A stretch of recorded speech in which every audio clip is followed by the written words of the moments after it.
అందరికీ నమస్కారాలు. జగన్మోహన్ రెడ్డి ఈ రాష్ట్ర ప్రజల దురదృష్టం కొద్దీ ముఖ్యమంత్రి అయి 4 సంవత్సరాల 9 నెలలుగా అవస్థ ఉంది. ఈ కాలంలో ప్రజలకిచ్చిన హామీలను నెరవేర్చడంలో అడుగడుగున ఘోర వైఫల్యం చెందాడు జగన్మోహన్ రెడ్డి. నిన్ననే మేము పార్టీ తరఫున జగన్మోహన్ రెడ్డి ఇచ్చిన హామీలు వాస్తవంగా అమలైన తీరుపైన సమగ్రమైన రిపోర్టును విడుదల చేశాము. ఇది దానికి సంబంధించిన కాపీ. ఇందులో జగన్మోహన్ రెడ్డి ఇచ్చిన హామీల్లో 15% అమలయ్యాయి. 85% హామీలు ఇంకా అమలుకు నోచుకోలేదనేది చాలా స్పష్టంగా హామీల వారీగా మేము ప్రజలకు నివేదిస్తూ ఉన్నాం. చెప్పేదొకటి చేసేదొకటి. నేను మాట తప్పను మడమ తిప్పను అని చెప్తా ఉంటాడు. నువ్వు చెప్పిన ప్రతి మాటకు తప్పావు, ప్రతి చోట మడమ తిప్పావు, ఈ రాష్ట్రాన్ని సర్వనాశనం చేశావు జగన్మోహన్ రెడ్డి. నీ వల్ల, నీ దుష్ట పాలన వల్ల, నీ అసమర్థ పరిపాలన వల్ల ఈ రాష్ట్రం 20-25 సంవత్సరాలు వెనక్కి వెళ్ళిపోయింది. అభివృద్ధి లేదు, అరకొర సంక్షేమంతో ప్రజల అవసరాలు తీరడం లేదు, పరిపాలన పూర్తిగా భ్రష్టు పట్టిపోయింది, వ్యవస్థలన్నింటినీ నాశనం చేశాడు. అడుగడుగున విధ్వంసం, అరాచకం, అవినీతి, అసమర్థత ఇవన్నీ వెరసి ఒక దుర్మార్గమైన పరిపాలన ఈ రాష్ట్రంలో కొనసాగిస్తూ ఉన్నాడు. దానికనే మేము ఈరోజు జిల్లాల వారీగా ఈ హామీల అమలుపైన సమగ్రమైన వివరాలు విడుదల చేస్తూ ఉన్నాం. ఇప్పుడు మొత్తం ఉమ్మడి 13 జిల్లాలకు సంబంధించి 480 హామీలు ఇచ్చాడు. దాంట్లో అమలు కానివే 468, అంటే 97.5% హామీలు అమలు కాలే. అంటే వివిధ సందర్భాల్లో జిల్లాల్లో ముఖ్యమంత్రి హోదాలో పర్యటించినప్పుడు చెప్పిన హామీలు, చేసిన భాషలు అమలుకు నోచుకోవడం లేదు. అనంతపురం జిల్లా విషయానికి వస్తే వివిధ సందర్భాల్లో ఈ జిల్లాకు వచ్చినప్పుడు 47 హామీలు ఇచ్చాడు. ఒక్కటంటే ఒక్కటి కూడా అమలు కాలేదు. ఇంతకంటే దారుణం, ద్రోహం ఏముంటుందని నేను అడుగుతా ఉన్నా. మోసకారి పాలన, నయవంచక పరిపాలన. దీనివల్ల రాష్ట్రంలో అన్ని వర్గాల ప్రజలు పూర్తిగా మోసానికి గురయ్యారు, బాధపడతా ఉన్నారు. ఎందుకన్నా జగన్మోహన్ రెడ్డిని ముఖ్యమంత్రిని చేసుకున్నామని ఆవేదనతో ఉన్నారు, ఆగ్రహంతో ఉన్నారు. ఎప్పుడు ఎన్నికలు పెట్టినా చిత్తుగా జగన్మోహన్ రెడ్డిని ఓడించడానికి ప్రజలు సిద్ధపడి ఉన్నారు. ఇప్పుడు రాయలసీమలో తీసుకుంటే సాగునీటి ప్రాజెక్టుల పనులను పూర్తిగా ఆపేశాడు. హంద్రీనీవాను వెడల్పు చేస్తానన్నాడు, 10,000 క్యూసెక్కులకు పెంచుతానన్నాడు, సమాంతరంగా కాలువ తవ్విస్తానన్నాడు. ఏ పని కూడా ఆ రోజు 1000 కోట్లు మంజూరు చేసి చంద్రబాబు నాయుడు గారు దాదాపు 40% పనులు పూర్తి చేస్తే ఆ జరిగే పనులను ఆపేశాడు. ఆపేసి కొత్తగా 6,000 కోట్ల రూపాయలతో టెండర్లు పిలుస్తామని ఒక జీవో ఇచ్చి ఇప్పటిదాకా కనీసం టెండర్లు కూడా పిలవలేదు. ఏ కాంట్రాక్టర్కు ఆ పని అప్పచెప్పలేదు. మరి ఇది రాయలసీమకు నువ్వు చేసిన ద్రోహం కాదా?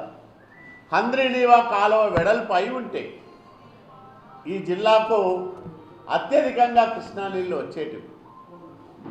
కర్నూలుకు, అనంతపురానికి, చిత్తూరుకు పాక్షికంగా కడప కూడా అంద్రినీవా నీళ్ళు అంది రైతులు బాగుపడే వాళ్ళు, రాయలసీమ బాగుపడేది. మరి ఎందుకు మోసం చేశావు జగన్మోహన్ రెడ్డి అని నేను అడుగుతా ఉన్నాను. అనంతపురం జిల్లాలో తెలుగుదేశం పాలనా కాలంలో ప్రారంభించి మళ్ళీ చంద్రబాబు నాయుడు గారు ముఖ్యమంత్రి అయి ఉంటే ఈ పాటికి పూర్తి కావాల్సిన ప్రాజెక్టులన్నీ కూడా ఆగిపోయినాయి. మేము ఆ రోజు ఎక్కడ పనులు ఆపేశామో ఆ పనుల్లో ఒక్క అడుగు కూడా ముందుకు పడడం లేదు. ఈరోజు జీడిపల్లి భైరవాంతిప్ప ప్రాజెక్టు 968 కోట్ల రూపాయలు, అది కూడా ముందుకు సాగడం లేదు. ఉరవకొండ నియోజకవర్గంలో 50,000 ఎకరాలకు బిందు సేద్యం ప్రాజెక్టు ద్వారా సాగునీళ్ళు అందించే 800 కోట్ల రూపాయల ప్రాజెక్టు పడకేసింది. జీడిపల్లి పేరూరు అట్లే ఉంది. మడకసిర బ్రాంచ్ కెనాల్ పనులు ముందుకు సాగడం లేదు. ఈ రకంగా ప్రతి సాగునీటి ప్రాజెక్టును పూర్తిగా ఆపేసి ఈ జిల్లా గొంతు కోశాడు జగన్మోహన్ రెడ్డి అని మేము ప్రకటిస్తూ ఉన్నాం. రాయలసీమ ప్రాజెక్టుల పేరు చెప్పి ప్రజలను ఊరించి ఆశలు కల్పించి రాయలసీమను సస్యశ్యామలం చేస్తానని నమ్మబలికి రాయలసీమకు తీరని ద్రోహం చేసిన వ్యక్తి ఈ ముఖ్యమంత్రి జగన్మోహన్ రెడ్డి అని మేము చెప్పదలుచుకున్నాం. ఇచ్చిన ఏ హామీ కూడా నెరవేర్చలేదు.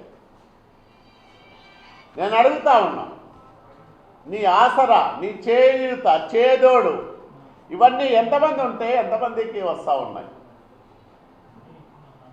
నాయి బ్రాహ్మణులు కానీ, రజకులు కానీ, చేతి వృత్తుల వాళ్ళు కానీ, చేనేతలు కానీ, ఆటో కార్మికులు కానీ, టైలర్లు కానీ, వీళ్ళందరికీ కూడా ఇవ్వాల్సింది ఎంత, నీవు ఇస్తున్నది ఎంత?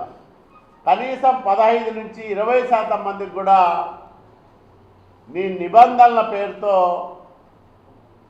అర్హులు కాకుండా చేసి వాళ్ళకు అందాల్సిన 10,000, 15,000 రూపాయల సహాయం కూడా అందకుండా చేస్తూ ఉన్నాం. వ్యవసాయ రంగాన్ని నిర్వీర్యం చేశాడు.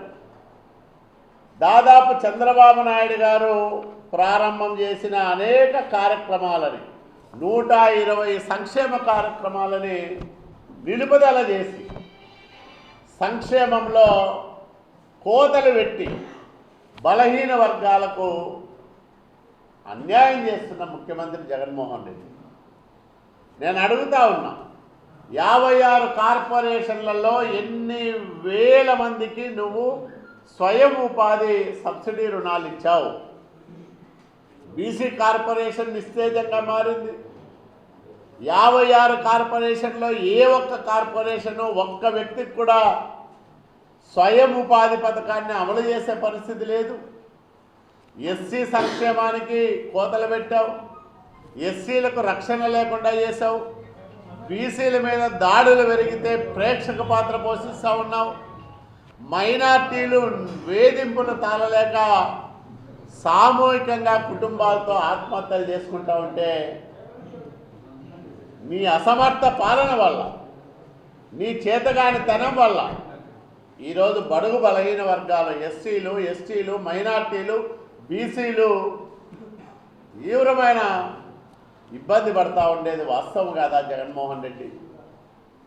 మరి నీ సాక్షి పేపర్లో ఫుల్ పేజీ అడ్వర్టైజ్మెంట్లకు ఇచ్చుకుంటా ఉన్నవే, సిగ్గు కాలేదా నీకు? ప్రజాధనాన్నంతా కూడా సాక్షి పత్రికకు దోచిపెడతా ఉన్నవే, దీనికైనా నీకు ప్రజలు అధికారం ఇచ్చింది? అది ప్రజల సొమ్ము, ప్రభుత్వ సొమ్ము. ఈ రాష్ట్ర సంపద దోచిపెట్టే అధికారం నీకు ఎవరిచ్చారని నేను అడుగుతా ఉన్నా. పెద్దిరెడ్డి రామచంద్రారెడ్డి లాంటి వాళ్ళంతా ఉన్నారు మంత్రులుగా, గనులను దోచుకుంటా ఉన్నారు, సహజ సంపదలను యథేచ్ఛగా కొల్లగొడతా ఉన్నారు. ఎవరో చిన్న చితక చదువుకున్న యువకులు చిన్న చిన్న పరిశ్రమలు పెట్టుకోనో లేకపోతే ఈ గ్రానైట్ రంగంలోనే ఉంటే పాలసీల్లో మార్పులు తీసుకొచ్చి గ్రానైట్ పరిశ్రమను నాశనం చేశారు. అనంతపురం జిల్లానైతే అమిగోస్ అనే ఒక ప్రైవేటు సంస్థకి రాసిచ్చారు. వాళ్ళే ఈరోజు మైనింగ్ శాఖ విధులు నిర్వహిస్తూ ఉన్నారు. ఎక్కడ పడితే అక్కడ ఎంత పడితే అంత పెనాల్టీలు వేసి డబ్బులు బలవంతంగా వసూలు చేస్తూ ఉన్నారు. ఎవరైనా ఒక రైతు తన పొలంలో నుంచి మట్టి ఇంటికి తోలుకోవాలంటే కూడా వీళ్ళకి డబ్బులు కట్టాల. ఈ రకంగా అడుగడుగునా దోపిడీ, ప్రతి అడుగులోనూ విధ్వంసం. ఆంధ్రప్రదేశ్ రాష్ట్రం అంతా కూడా అరాచకం. ఇదే జగన్మోహన్ రెడ్డి పాలన తప్ప మరొకటి కాదు. కాబట్టి ఈ చెత్త పాలన, ఈ విధ్వంసకర పరిపాలనకు చరమగీతం పాడడానికి ప్రజలందరూ కూడా సంసిద్ధులుగా అయి ఉన్నారు. మేమొకటే ఈ సందర్భంగా ప్రజానీకానికి హామీ ఇస్తూ ఉన్నాం. 3 నెలల్లో చంద్రబాబు నాయుడు గారు ముఖ్యమంత్రి కాబోతూ ఉన్నారు. ఈ రాష్ట్రానికి ఒక మంచి పరిపాలన, ప్రజలు మెచ్చే పరిపాలన, రాష్ట్రం బాగుపడే పరిపాలన, బడుగు బలహీన వర్గాల సంక్షేమానికి పెద్దపీట వేసే పరిపాలన రాబోతూ ఉంది. దానికోసం చంద్రబాబు నాయుడు గారి నాయకత్వాన్ని సమర్థించమని తెలుగుదేశం జనసేన ఉమ్మడి ప్రభుత్వ ఏర్పాటుకు ప్రజలందరూ కూడా కార్యోన్ముఖులు కావాలని ఈ సందర్భంగా మేము ప్రజానీకానికి విజ్ఞప్తి చేస్తూ ఉన్నాం.